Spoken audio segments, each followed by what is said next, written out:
Saudi അറേബ്യയിൽ ഭരണ സുരക്ഷാ മേഖലകളിൽ വൻ മാറ്റങ്ങൾ വരുത്തിക്കൊണ്ട് സൽമാൻ രാജാവിന്റെ നിർണായക ഉത്തരവുകൾ. നിക്ഷേപം, വാർത്താവിതരണം, നീതിന്യായം തുടങ്ങിയ മന്ത്രാലയങ്ങളിലും വിവിധ പ്രവിശ്യകളിലും പുതിയ നേതൃത്വത്തെ നിയോഗിച്ചു. രാജ്യത്തിന്റെ വികസന കുതിപ്പിന് വേഗം കൂട്ടാനും ഭരണക്ഷമത വർദ്ധിപ്പിക്കാനുമാണ് പുതിയ മാറ്റങ്ങൾ.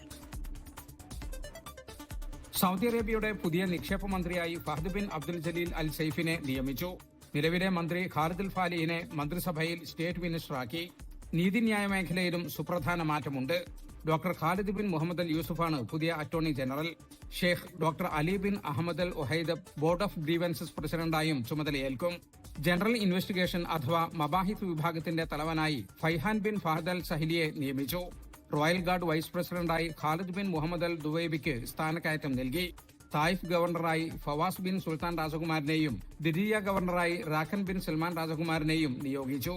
മദീന, അൽബാഹ, വടക്കൻ അതിർത്തി മേഖലകളിൽ പുതിയ ഡെപ്യൂട്ടി അമീർമാരും ചുമതലയേറ്റു.